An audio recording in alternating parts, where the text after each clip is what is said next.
Welcome back, garden gnomes, to my favorite time of year. The fish are biting and the flowers are blooming.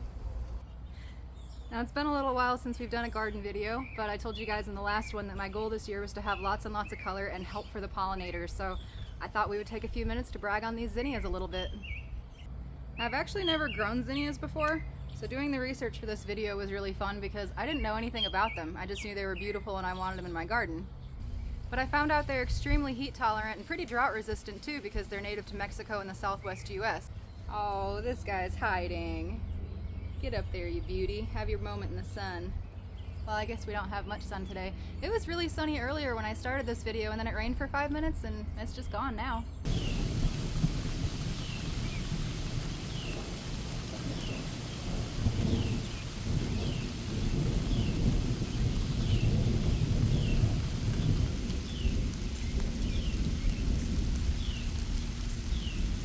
Cultivated for thousands of years by the Aztecs, they refer to them as the plant that is hard on the eyes. I guess I can't blame them there, they're pretty bright.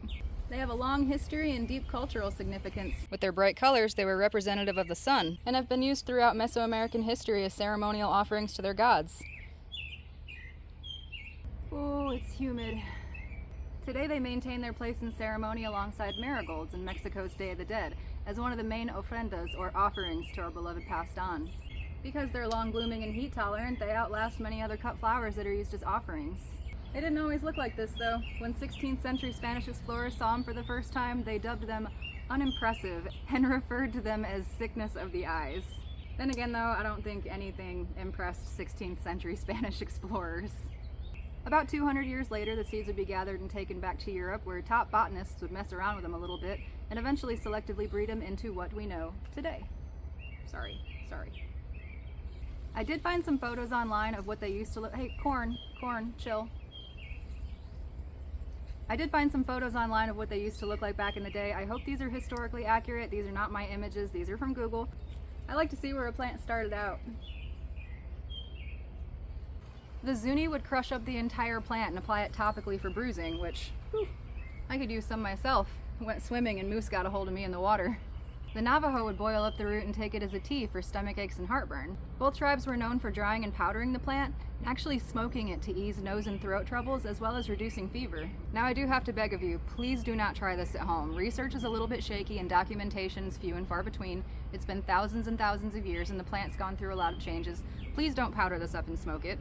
Whether it's a natural healer or not, sometimes it's okay for a plant's main benefit to just be beautiful. There are, however, well-documented benefits to planting them in your garden.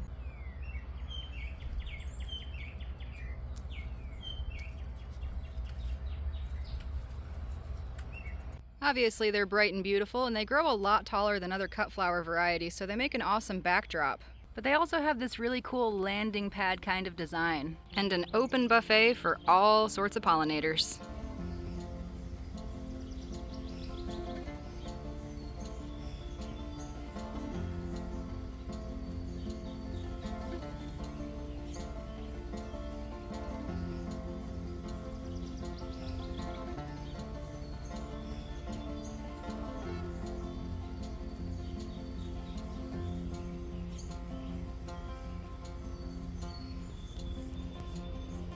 Zinnias attract all of our favorite good guys like hoverflies, ladybugs, and parasitic wasps, but run population control on the bad guys like spider mites, aphids, and mealybugs.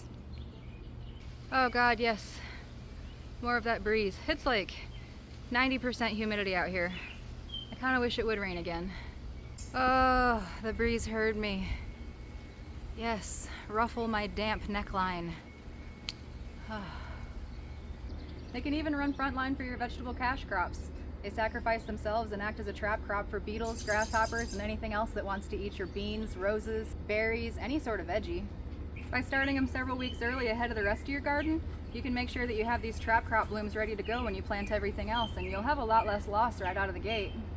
You even have a choice on whether or not you lose your blooms to pests. You can use them as a trap crop and sacrifice them to the beetles if you want to, or you can take a soapy bowl of water, soap because it breaks the surface tension, hold it underneath each flower that has beetles on it, and you can either flick them in, use a watering can, gently hose it, gently hose it. The beetles will drown and the blooms are good for another tour of duty. A little bit of daily maintenance and you've got the best of all worlds. An early summer-long bloomer, pollinator powerhouse, and an excellent trap crop capable of rinse and reuse. My advice? Plant the zinnias. Life's too short to not have this much color in your garden.